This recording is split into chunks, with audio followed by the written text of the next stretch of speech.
You guys are watching the Cowboys Report. I am Tom Downey. Today we're doing some surprise cut candidates before NFL free agency starts, focusing on the more surprising names. Who here would be shocked if the Cowboys part ways with Michael Gallup and Leighton Vander Esch? Nobody. Exactly, right? So we'll break that down, but make sure you are subscribed. We will have updates for you all off-season long. News happens. There's going to be a video, sometimes multiple videos on that stuff. So don't miss out. Hit that sub button for me right now. First up on these surprise, but still feasible candidates, we're not going to put Tyler Smith on here, which would certainly be a surprise, is Tank Lawrence.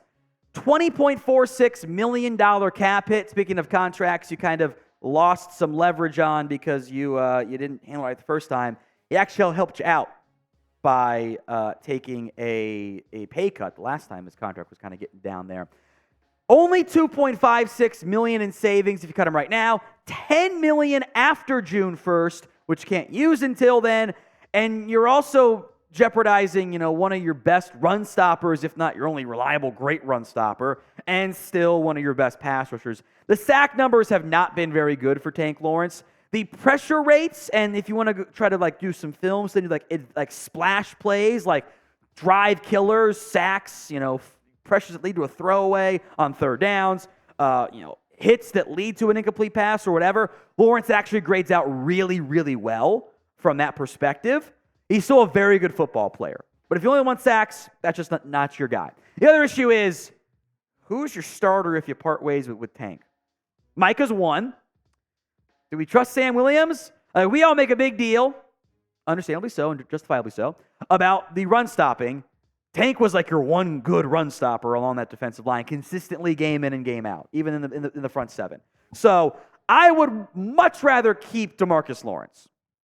I don't know how much longer he's got left in the tank. He is getting a little bit up there in age, but I'm keeping him.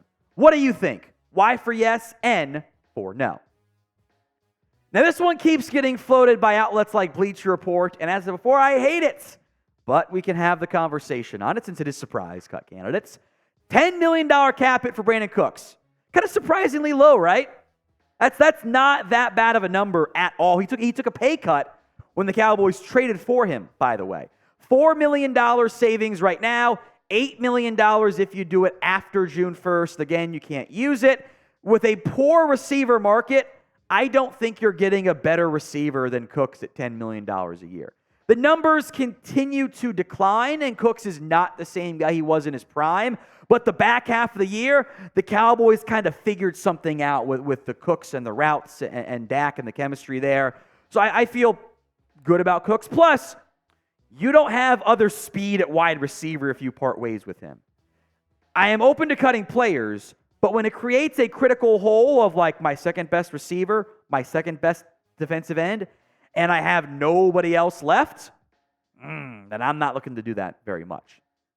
So name a player who you want to cut. It's the pinned comment on today's video. So if the ad comes here on YouTube, take advantage of it. Head down there and let me know. When someone asked in the mailbag, who was your surprise cut candidate? I went, Damone Clark, maybe? I think this would be much more of a, we'll make this decision, come roster cut down time as opposed to now because he's super cheap. You don't save any real money cutting Damone Clark. The cap savings are basically the vet minimum. This would be a Mike Zimmer's come in. He's changed the defense for the better, and the instincts are still just not there for Damone Clark. And they've invested in so many linebackers in free agency in the draft. They've added 3 or 4 guys. They don't feel the need for Damone Clark anymore. I think that's, again, on the unlikely surprisery side. But I am worried about Damone Clark. I do think a move back to a more typical weak side linebacker role would be beneficial for him. I don't think he's the right guy to play that Mike linebacker role. I do think there's a chance he becomes better. And I'm by no means out on Damone Clark, but I am calling year 3 a make or break season for him. Leighton Vander Esch is the guy who is going to get cut or retired, I think, pretty decently likely there. Buddy Johnson's cut would surprise nobody. You're not going to cut to Marvin Overstone either. So if we're doing surprise cuts, this one certainly stands out. Now we have a Fanatics deal for you guys for a limited time only. and we'll see how long it lasts, maybe even just a day or so. The Cowboys NFL Jam shirts are on sale 25% off. It's the Dak CeeDee Lamb, the Trayvon Diggs, Micah Parsons, or maybe you pine for the glory days. Troy Aikman, which is also much more thematically in line with the NFL Jam, since that's too old for producer Chris. Go to chatsports.com/CowboysJam. I've actually got one of these. It's an awesome shirt. Links in the comments and the description of today's show. It's chatsports.com/CowboysJam. If you didn't want to cut the first three guys, maybe one of these next three makes some more sense. And you're going, the punter, Tom, you're on your special teams camp propaganda again. Maybe a little bit. Allow me to explain the hypothetical scenario where it could make some sense. Bryan Anger is one of the best punters in football. He's also one of the most expensive. $3.8 million cap hit in 2024. You'd save $3 million with a release. He's in the final year of his contract. But like I mentioned, Anger is actually a very good punter. In fact, is among the NFL's best. 44 punts this past season, an average of 51.4 total, and a net of just under 45. Basically numbers that equate to top three or fringe top three or even above that overall, except for the punts. The Cowboys had the fewest punts in the NFL in 2023. Anger, meanwhile, set to have a top three cap hit at punter this upcoming season. Do you really need to pay a punter that figure? Now, the punter cap hits are already so low, you're maybe okay doing it for the one or two times every other game that you really, really want a good punt there. But, that is significant savings.